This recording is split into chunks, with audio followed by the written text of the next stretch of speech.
Oh, ladies and gentlemen, it is Friday the 13th. Wow, virtual learning is a thing, huh? Hey, this is Silas Knowles, Robert Knowles, the ZB Pirate. Educators, we love you. Educators, we're just letting you know that you guys are awesome. You guys are all doing an awesome job. Administrators out there, I feel you. Put the Zoom fatigue is real. I talk to my administrator a couple times a week when I see him in the building, and he just looks at me, just, you give that head nod, just like, how you doing? Just, and there's the other head nod. So we just know, we just get it. So we love what you're doing. We love what you're doing for our students. We love what you're doing for our kids and everything else. So just to let you know, this is a weekly podcast. We are on Facebook. We are on YouTube. And now, if you don't have the time to see my wonderful face, we have Anchor, Spotify, Google, everything. So I will, basically go to your local. I'm trying for Apple. We're getting close to Apple, so Apple will get there. But we got Anchor, Spotify, and Google. Go on those platforms to be able to search out the PB podcast, Pushing Boundaries. You can listen to us in your car on the audio. Doing things during the day. If you have to be at home and you got to listen to something, listen to us. We feature boundary pushers. We feature people in education. We feature everyone who is doing stuff for our students and just going above and beyond for our students. Also, just to let you know, at pushboundconsulting.com, we offer a multitude of things for everyone. We just redesigned our website. Brand new website design by Rebecca Coda. Kudos to Rebecca. It looks awesome. Great picture of me on there, by the way. Cheap plug. Anyway, so just go on there, pushboundconsulting.com. If you're looking for virtual PD, if you're looking for speakers, virtual coaches, things of that nature, let us know. My Twitter handle is on the front. You can, message us at the website, message us on the Facebook page at Pushbound Consulting, Pushing Boundaries as well. And we will let you know and talk to you and see what we can do for you to make your school awesome for your teachers as well. Today, guys, I have my ace educator, Michele Hill, who is a dedicated and passionate educator of 32 years, teaching disadvantaged students with special needs. She was an AP Spanish teacher at one time, which is awesome. I wish my school had AP Spanish. She's the coordinator of admissions and strategic marketing for a technical school in New Jersey, presenter of professional development, curator of educational topic videos, strong advocate for teachers everywhere. And even on top of that, everybody, a mom of 4 grown children, a grandmother of 4 little kids, and a wife of 32 years. I mean, my God. Michele, would you stop it, please? Jeez, you just have so much stuff going on and everything else. So how are you? How's everything going? Well, everything's going really well, and thank you for that wonderful introduction. It's, when you want something done, you ask a busy person, and they generally get it done. Hey, I'm telling you, now here's the thing. I have 4 little children. I have 4 older children. But the 32-year thing, I don't know. I'm 15 years in. 32 years. Wow. What? Okay, here. Let's make it exclusive on the podcast. What is your secret for 32 years? I think that one of the things that you really have to be friends first. Of course, there are times you go through in any relationship, whether it be a friendship, a marriage, where you get on each other's nerves. But you have to come back to your core of liking one another and enjoying spending time with one another. And it's that commitment. Definitely. For the people who are watching, and hopefully for the people who will continue to watch us today on Facebook Live or YouTube, please feel free to comment, join in on the discussion. We welcome all comments, positive or negative. Feedback is always a gift. Michele, so during this time of our wonderful, oh God, what do you call it now? I mean, it's this new normal, COVID, whatever the case may be. I mean, what do you think educators are doing right? I mean, what do you think we're doing right now to reach our students and to engage our students over this technology thing? It's really been very difficult. And every opportunity that I have to talk to educators, I'm at a tech school. And so I have many people as part of our instructional staff. And I just keep reminding people that these teachers are going above and beyond every day. We happen to have a hybrid model, so our teachers are teaching online. They're teaching it in person. They're being an IT tech person for their students. They're digitalizing all of their curriculum, and they're creating engaging lessons. So to me, they're heroes right now. They're just doing the impossible, and they're rocking it. And I couldn't be more proud to call myself an educator and just sit in awe of all the things that they're doing right now. I never thought coming into this, you would be the teacher, the iTech professional, for other staff members, for your administration, everything else. It's just, I wasn't doing professional development before this time. And I've done like a PD on Pear Deck. I've done a PD on this. And it's just, it's getting to the point I'm just like, really? I'm like, I mean, I don't mind. This is what I'm here for. But I kept telling everyone, I'm like, we're going to need this tech. And all of a sudden, see, we needed this tech. So on the flip side of what we're doing right, what could we be doing better? What do you think educators can be doing better to engage and get engaged with our students? So, that's kind of a loaded question, because I don't want any educator to feel like I would ask them to do anything more than they're doing, because they are doing so much. But if we had the time to be able to improve the craft, and look back on this time period and what can we learn from it, certainly it would be, how do we develop engaging lessons that can be delivered online? And I think we've gotten much better at it. I know that in March, April, May, that was really just emergency learning. That was not anything any of us had prepared for. Now that we're going on into this next phase of the hybrid model and possible, remote learning to happen again because of what's going on with COVID, I think that teachers are getting better at it, but I think that there's still a lot of room for improvement in terms of creating engaging lessons that can be interactive online for students. I'm looking for everything. Do you partake in the phone, in your iPhone or Android? Do you partake in games at all on your phone? Have you heard of Among Us with your 4 grown children? Have you heard of this game? No.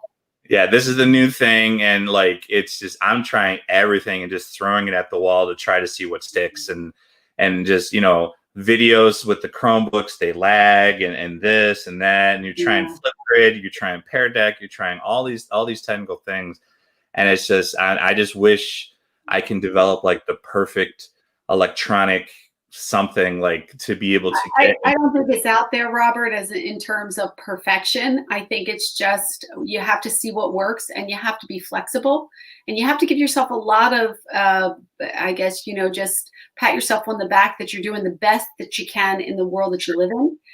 Technology is not foolproof. We know that. It is not a replacement for the relationship that happens in person in a school. And so, as I said, I would not want any educator to go away from this podcast thinking that, well, who is she to say that? Because they are just doing an amazing job.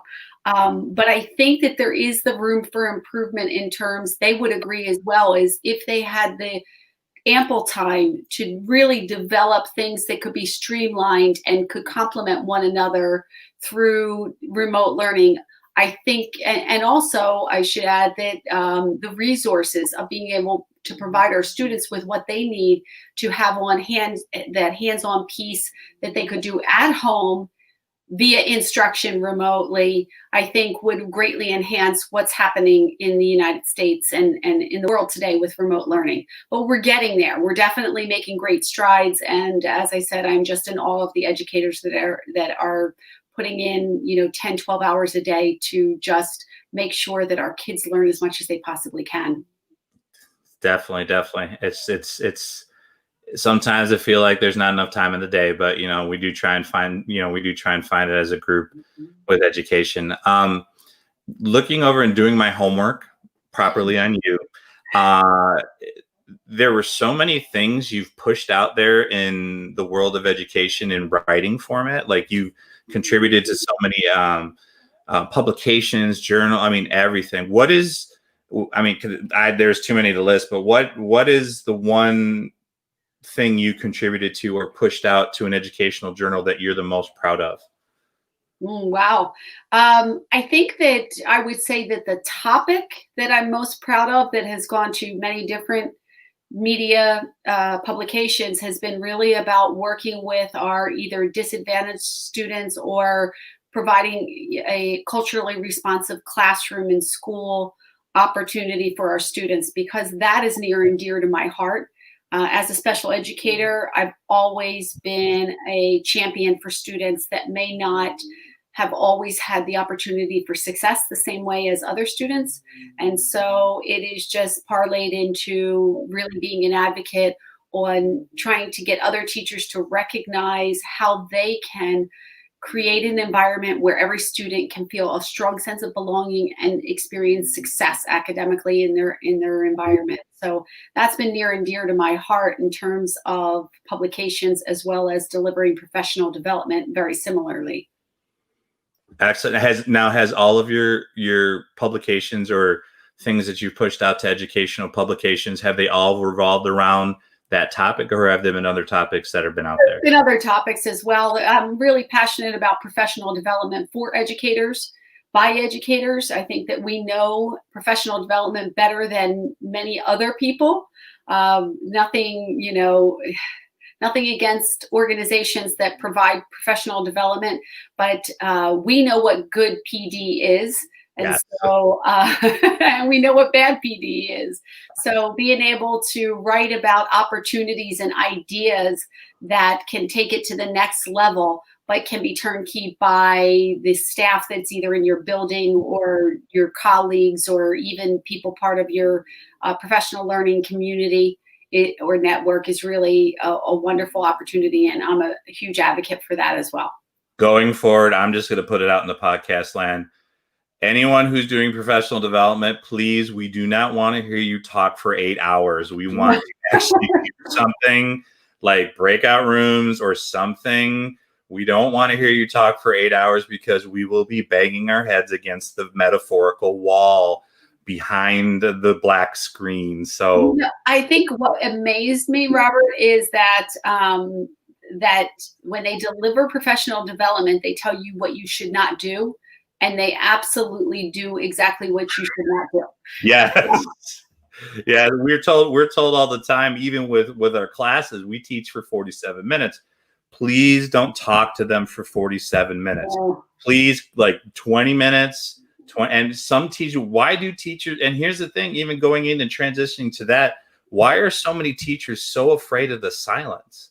Like, it's just when you give them the work and you say, okay, I'm going to give you direct instruction, I'm going to give you some information, I'm going to push out this Padlet or notes or whatever, and then work. Some teachers are so afraid of that silence. Why are teachers so afraid of that silence over a Zoom call? They have to talk for so long. It's really a funny phenomenon that you mentioned, because I remember when we started switching prior to COVID, when we started switching classroom environments to be more of that flipped model where you would, give information out, and then the students would be directed to doing things or in the class. And I remember the first 2 years, what I struggled with, and it occurred to me, is that I thought that I wasn't earning my paycheck. I thought that I was supposed to be the star of the show, like delivering information. I was the bearer of information. And that's what they were paying me to do. And when this model shifted, I remember for a period of about 2 years, I kept thinking, am I doing this right? Am I earning my check? And then I really discovered the power of letting students drive their own learning and having a voice. And then I realized I really was doing it in the right way, because I could see the results with students. But I think that the old model of education has really contributed to the feeling of we're not doing it right if we're not the star of the show. I always, it's just like you're right. When you're in front of your kids and everything else, it's that performance. You put on that performance and everything else. But now I'm determined, and you have a teacher, teaching Spanish in a bilingual background. I'm determined to have my students put on their own Socratic seminar, Yeah. Spanish setting. I want to do this. I'm scared to do it because in the last couple classes I've had a Vietnamese student in the midst of all the Spanish students. So it's like having them, they were like, profe, it's like, Senor. she can't speak Spanish. I'm just like, right. That's why there's this aid here. That's why we're supposed to be pushing it in, because it's not a bilingual class. It's a class with bilingual support. And I want to do that seminar. I want to try and get and accomplish that. And I'll be like, yes, it worked really well. However, it's just sometimes it gets so difficult to, put it in and have it student led and have the students be the star of the show. And I don't know about you, but I've come across so many educators who won't let the reins go and let their students be the star of the show.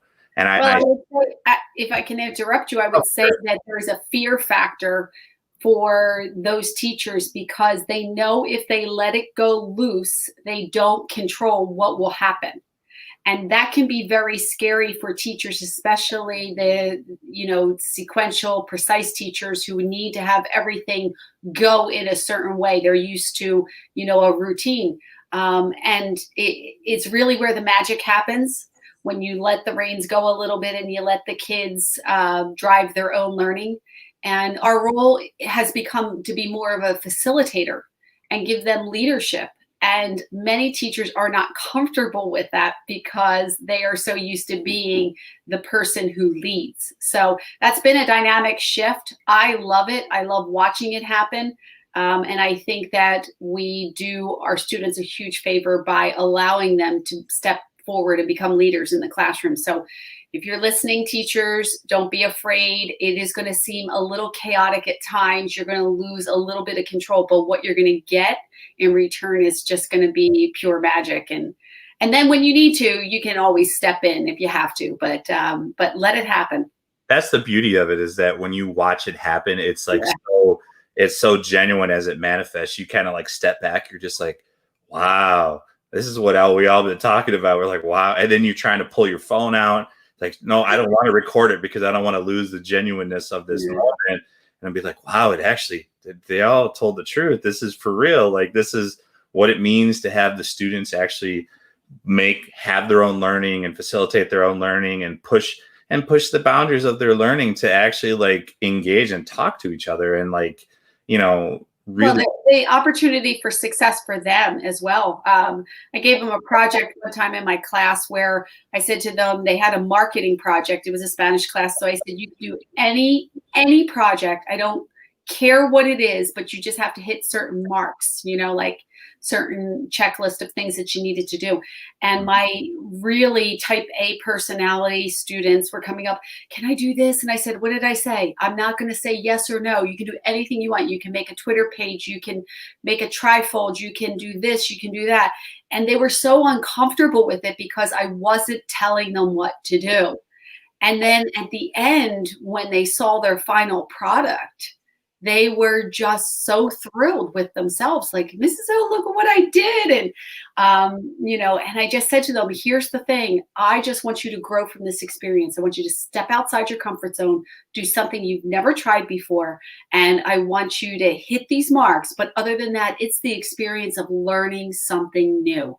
And that really gave them a lot of, I guess, a shot in the arm of taking a risk, because these are kids that wanted to do really well academically. My straight A students, they were so fearful that they weren't going to get the A.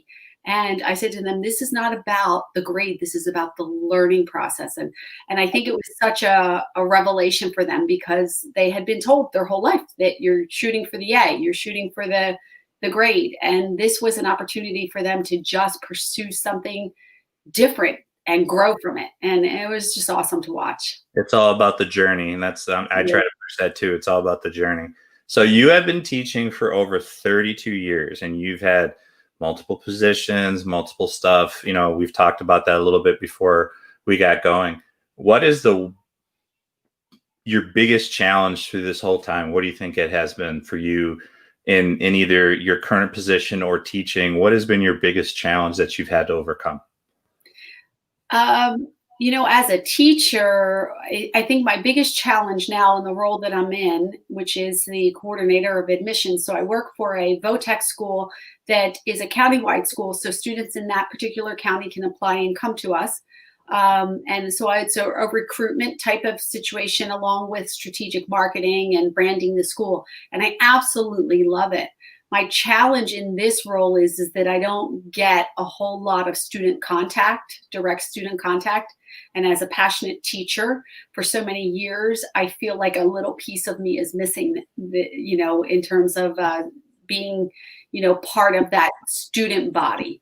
So that's been a little bit more of a challenge, but I've kind of come alongside of some of the clubs that we have at school and, pop in and out of as far as assisting with some of the things. And that's been a plus for me because now students will say, "Hi, Mrs. Hill." And I'm like, "Oh, thank goodness I'm back." So that's been really awesome to be able to do that. I think, in education, everywhere people are finding many challenges because it's a different model and it should be. But I think what we're finding in education is that the biggest challenge I think all educators are facing is the role of technology in education and schools and with students, and how much is too much. How do we integrate it? How do we ensure that we're using it appropriately? How are we, guaranteeing that our students are getting to that higher level of knowledge using technology and not just baseline? So I would say that that's probably the biggest challenge we're all facing in education today. So much tech. We are actually, we have, yeah. Well, to transition from to talk about what you were just talking about, to kind of piggyback off of it, is that my high school, we run and it's an interactive remote learning plan where we can teach in the school. We don't have to. We're socially distanced. We have we call them internet cafes, where we take the cafeterias and socially distance them. We have masks and clean everything. But the other day I had walked down into one of the cafeterias and it was full. It was full of kids. Wow. And I'm like, because they can come to us to use our internet to work, because some of them have 2, 3, and 4 siblings doing the same thing. And I was just looking around, and one of the paraprofessionals that work with us, Mr. Knowles, "Are you okay?" I'm like, "I'm just amazed of all the kids." I'm like, I just wanted to see the kids here, because it was so mind blowing, because I hadn't seen real students for 6 months. Yeah. So as a teacher, you kind of have to take a step back, and you're just like, wow, it's like, this is it was very nice to see. And I hope I continue to see it. And I hope I can see it where it's just more than the 20 or 25 that I saw that day.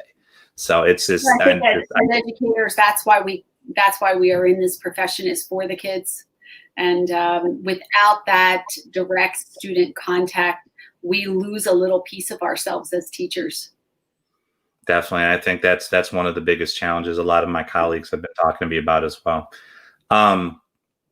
You are, I would say, a boundary pusher in education. We talk to boundary pushers in education. What do you think people, yourself and other people who are pushing the boundaries of education right now, what do we have to do to move further to reach our kids? Not just the virtual and the technology and everything else, but just taking it that extra step outside the box thinking to go further, to really, really, really make this work and to change education for the better. Is there something that, that you think we can do as a whole to really nail that point home?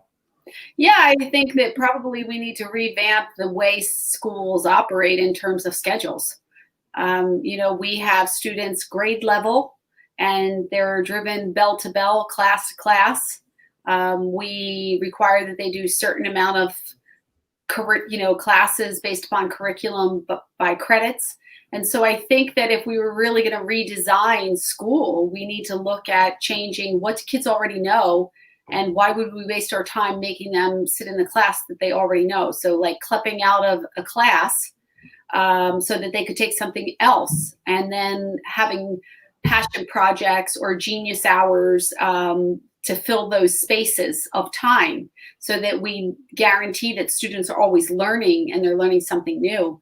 And just looking at what we require of students. So, I mean, there are schools out there that are doing a different model. They're doing it based upon, kind of what students' interests are. And, when they're younger, you have that model in the Montessori program, but there's not too many high schools that offer that. But we need an environment where students are able to have a lot more choice in terms of what it is that they need to learn, with good exposure to many different things, not just specifically what they want to learn, but having, cross section, but not waste the time in things that they already do know, and not sitting for seat hours, but more about the genuineness of learning content or information and then moving on so that they can learn something else. So I think we're ready for a shakeup. I think that COVID is really providing us with I think a glimpse into what we could do differently, how we could deliver education differently, and maybe having a hybrid model, particularly for some students who already have so many things under their belt already that maybe they can go on and attend school in a virtual kind of format as a hybrid student, and be able to do things a little off the grid. That I just think that's going to change how students want to receive their education. Is going to be very different in the future, and I think that we're ready for it. I definitely do too. I've always said that the reason I wanted to be a teacher was, do you remember when we were all in high school and it was always books like turn to page this and do this? And I always vowed to myself, if I was ever going to become a teacher, that I would be a different teacher. And I didn't want to do that. And that's the thing. I think more people, more educators, more boundary pushers need to just think outside the box. And if it works, go with it. And if it doesn't, find something, and then just keep looking. That's what we have to do. So to be mindful of time and everything else, Michele, I like to keep this to be 25, 30 minutes. And I can't believe 30 minutes just went like that. That's crazy. It's just like crazy. So is there any social media or anything you want people to know where you're at? Yeah, so I'm a heavy Twitter user, as most of us are who are in education, and I'm at Hill M. Rispo. And I also am available. I am on Facebook as well, Michele Rispo Hill. So you can reach me there, or I have a blog that I try to get to as often as I can, thespiritededucator.blogspot.com. So any of those would do. Excellent. Michele, I do appreciate the time you spent with us today, sharing your experiences and stuff. And I hope we can do it again soon. I know we're both collaborators on Dr. Rick cheap plug. Yes, we are. Dr. Rick Jetter's new book coming out in 2021. So everyone needs to look out for it, for Pushing Boundaries. That's going to be self-published by our company. So that's going to be awesome. And so I'm telling you right now, what's coming down the pipe from us guys with this book is ridiculous and has never been done before in education. You need to watch out for it, because this is something that you need to pick up, and we're going to change the game again. So we're pushing the boundaries on that one. Oh my God. Robert, I just want to say, I'll shout out in Spanish. Muchísimas gracias. Gracias por la oportunidad. Y tengan un buen fin de semana. Have a great weekend, and please be safe out there. Igualmente, man. Use your mask and stuff. So for everyone here at pushboundconsulting.com at the PB podcast, Pushing Boundaries podcast, what are you doing to push the boundaries of your classroom, either virtually or in person? And please just remember, we're here for our students all the time. Miss Hill, muchísimas gracias. We'll see you soon. Okay, hasta luego. De nada.